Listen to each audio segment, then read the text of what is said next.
So my boy is having his barbecue, right? And, they've been talking about this barbecue like, for at least a couple weeks, right?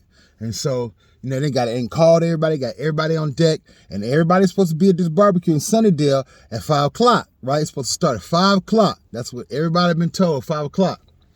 It's a beautiful day. The sun is shining, you know what I'm saying? It's just a nice day. I'm feeling kind of cool. I got a little energy and stuff, right? So I say, you know what, man, instead of taking the bus, I'm gonna walk, right? Now I live in Lakeview.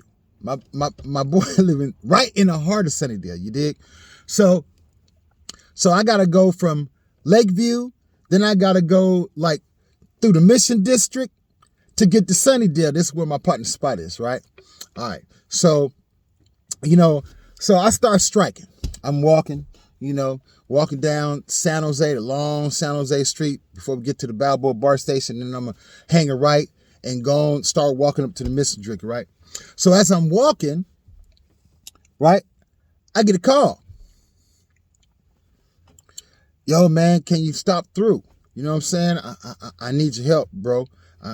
I'm in a bad way. I could really use your help, right? And I figured, okay, I got a little time and it's on the way. Yeah, I mean, it's not like right on the way, but it's not like that far out of the way, right? So while I'm striking, I figure, okay, my motto is your emergency is not my problem, right?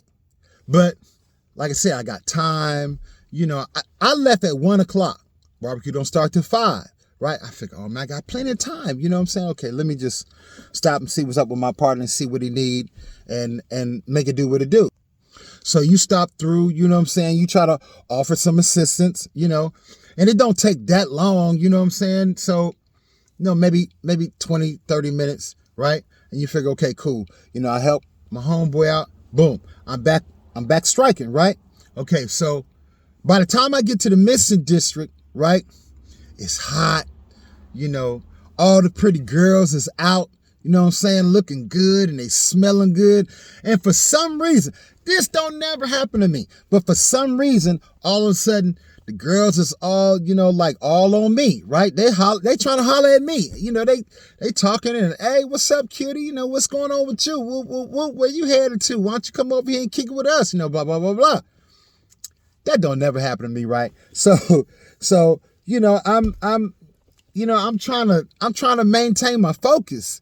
Cause you know what I'm saying? I mean, man, some of them out there was looking good. You know what I'm saying? They was smelling good, looking sexy, all of that. You dig?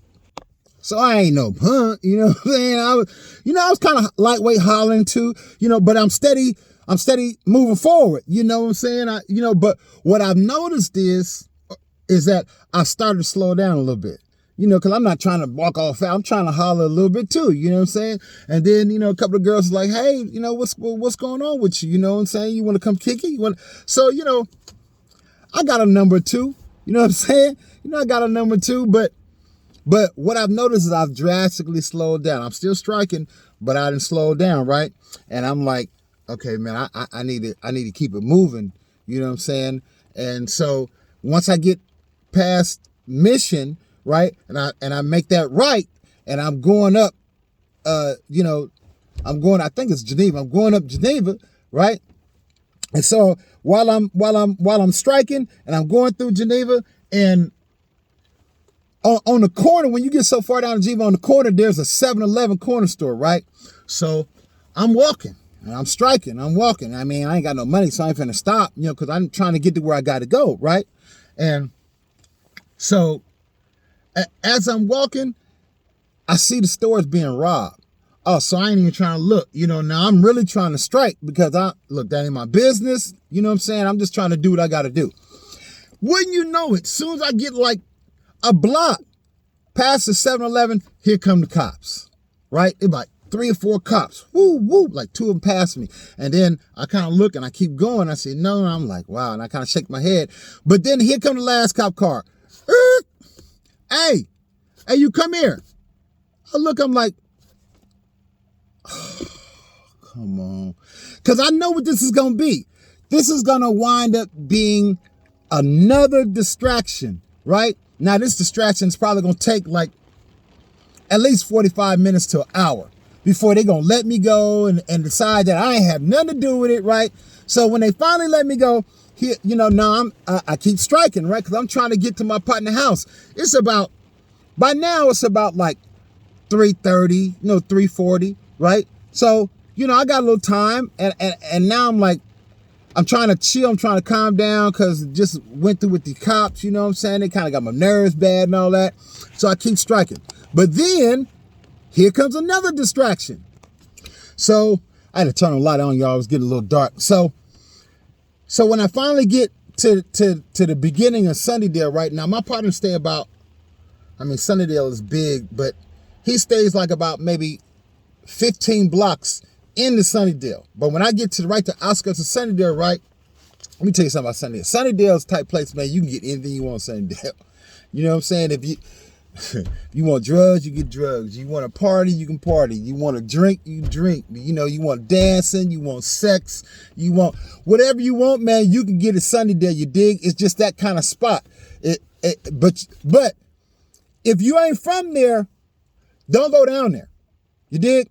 Because they know everybody live there, bro. And if you ain't from there, you don't want to get caught down there. You know what I'm saying? Especially if you're in another rival neighborhood. It ain't cool.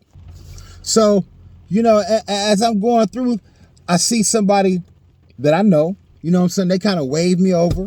And so I go and say, yo, what's up, cat? What's going on? What's up, dog? Hey, man, you got like 10 minutes? I'm like, well, man, I really kind of trying to go somewhere, you dig? And they like, yo, man, I just need 10 minutes. So they waved me over. I'm like, what's up, man? They like, yo, man, you got like 10 minutes? I'm like, well, I'm really trying to get somewhere, bro. I really got somewhere I got to be. Yo, man, just give me 10 minutes. All I need, just 10 minutes. I'm like, all right, blood, what's up? Man, I need to finish this spades game. I'm like, man, what? He's like, come on, blood. I need to finish the spade game, man. Check it out. I got a pot of $100. I give you half, man. We win. I just need you to sit down and play this hand. So what I do? I sit down and play the hand. Because y'all know spades is my game. You know what I'm saying? That's my game. So I sat down there, boom, killing them, right? We killing them. We run them dudes off the table. I'm all excited. I'm all into the game, right? Deal out another hand. We at like 270. We only got one more hand to go to 300. I'm feeling good. Next thing you know, boom, drink put on the table. I'm like, and the dude say, yo, man, the lady over there in the corner in the yellow summer dress, yeah, that's from her.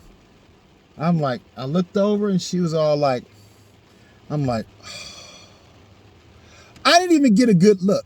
I just kind of glanced over. I saw the yellow dress, but then I saw these dark legs, this beautiful smile. I was like, oh. Right? Played my hand, drank my drink. You know what I'm saying? Went over there and said, thank you so much. I appreciate it. She slid me a card. And so I realized it's getting late. I'm like, yo, man, I got to go. Baby. I appreciate good looking, appreciate the ends, but yo, I got somewhere I got to be. So I start striking again. But, I'm moving considerably slower now. You know what I'm saying? I'm feeling good. I'm cheerful. Got a little money in my pocket. You know what I'm saying? So it's already like 6 o'clock. I'm like, oh my God. So by the time I get to my partner house, right? Get to the barbecue, all the food is gone. Y'all know all the food was gone by 5:30. Cause, cats been waiting all day to eat. And when you get to the spot, you ain't trying to be kicking and partying, turning up, and then eating, and then you be all, no, you gonna eat first. You gonna get your grub on for all the food is gone, you dig? And then after that, you gonna turn up, and you gonna party and do everything at the barbecue. Man, by the time I got there, all the food was gone. Right? Everybody sitting around, talking, ain't nobody up hardly dancing, you know what I'm saying? It's about 6:30, 6:40 when I get there. All the food gone. Folks is kicking it. Everybody kind of they didn't clicked off in their little thing and they doing their little things, right? And, some people is just chilling. A few people's getting their stuff, getting ready to bounce. You know what I'm saying? And then, I got a couple people that's cleaning up, they're trying to get stuff together and clean up. And I'm like, oh, wow, man. Like, I really got distracted all day. My whole plan was, I left the house at 1 o'clock. I figured I'm going to get there a little early, you know what I'm saying? So I could get there and kick it and chill and get some food. I don't get there till almost 7 o'clock from distractions. So just think about that for a minute. You dig? I missed out on everything. I missed out on the singing, the dancing, the dominoes, the cards, the food, the kicking it. I missed out on all the fun. I missed out on hanging out with the people that I really wanted to hang out with that I hadn't seen in a minute. You know what I'm saying? Why? Because I got distracted. I lost focus. You know what I'm saying? Of time. I lost focus of awareness. I lost focus. And that losing focus cost me on what it is that I had set out to do in the very first place. You dig? Anybody ever been there? You got so distracted throughout the day that everything that you want to do that you did not get accomplished from distractions, and those distractions causes you to miss out. That's just how the enemy does. You dig? That's just how the enemy does. The enemy comes to steal, kill, and destroy, right? Because he wants to distract us so that we'll miss out. Yeah, that's his whole goal. Yeah, that's his whole plan, to steal, to kill, and destroy. He wants to steal our dreams. He wants to kill our purposes, and he wants to destroy our hope. See, what we need to realize is that the enemy wants us not to succeed. He's not your friend. He is not on our side. You dig?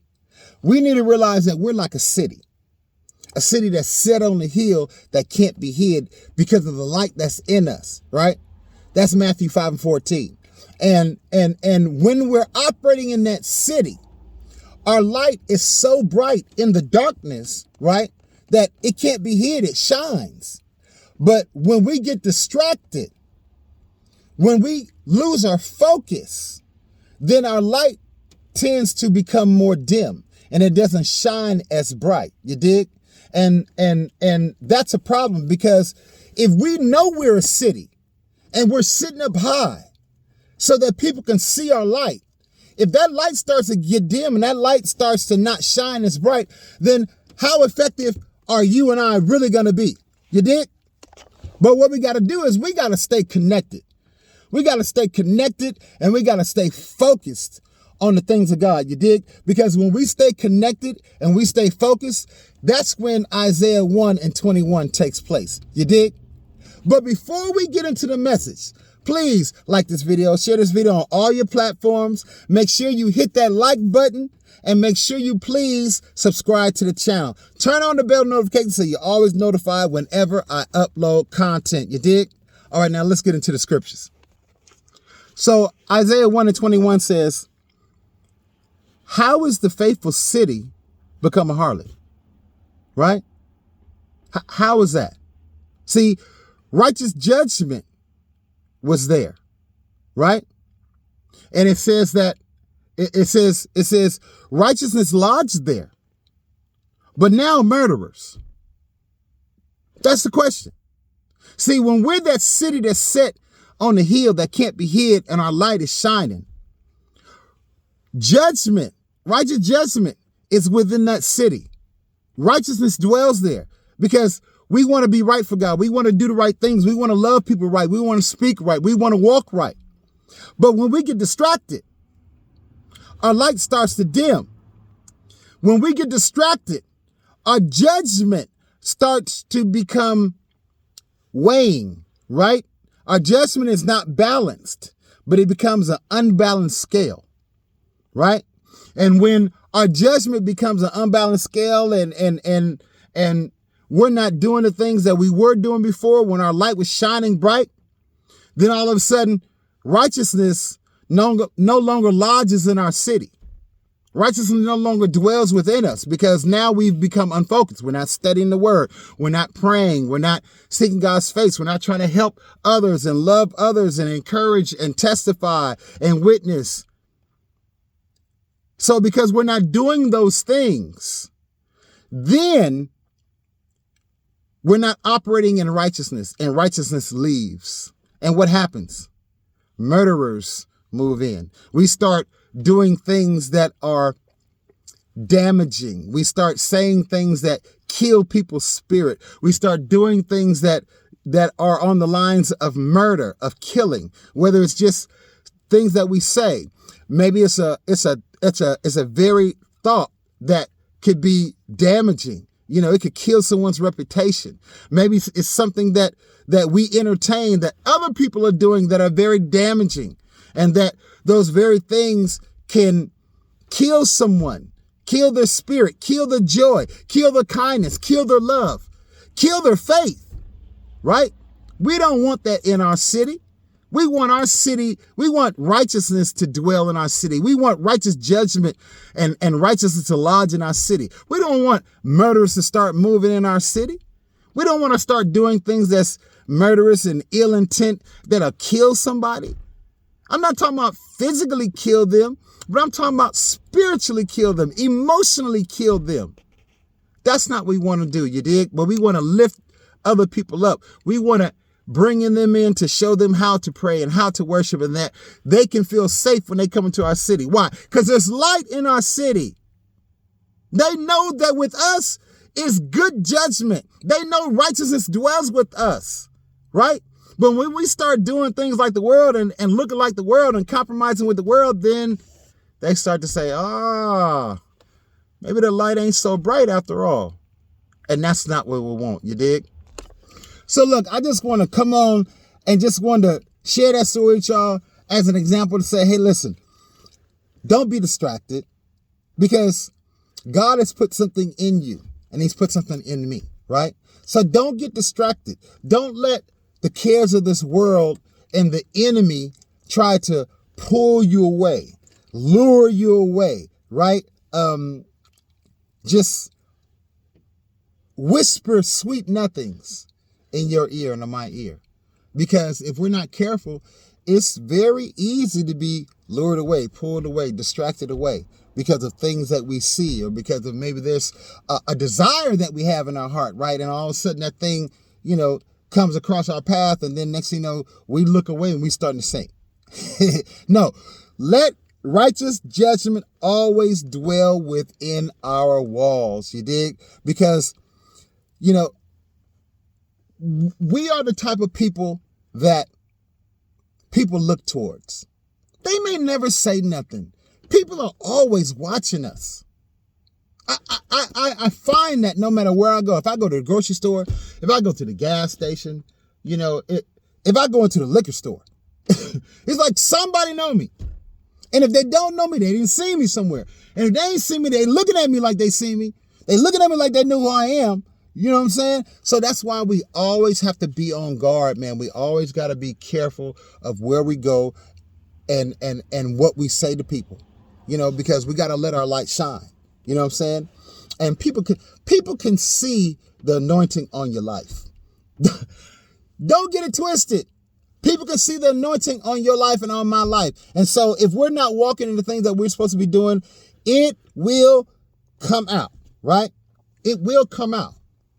I know I'm not a murderer. I don't want to be a murderer. Do you want to be a murderer?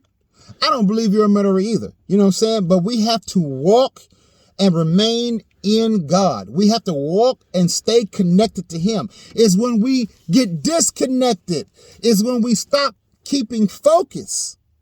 It's when our light starts to dim, right? And people start to look at us and say, I thought righteousness dwelled here. I thought good judgment dwelt here. I didn't know murderers and liars and thieves and swindlers and manipulators. I didn't know you kicked it with them kind of folks. I didn't know you hung around. I didn't know you entertained that type of, get down in your city, right? So we have to remember that we are the bearers of light. We are the ones that are to bring freedom and hope and change through Jesus Christ, through our witness of our testimony. But we got to be focused in order to do that. And we have to stay connected to him in order to do that. You dig? Yo, be blessed on today. Just wanted to come real quick and just give y'all what God had gave me. You dig? One love. This is your man, Levon. Remember, Lamelli E. Love, uplift, motivate, inspire, learn, laugh, encourage, and enlighten. And please catch me in my next video. I'm out.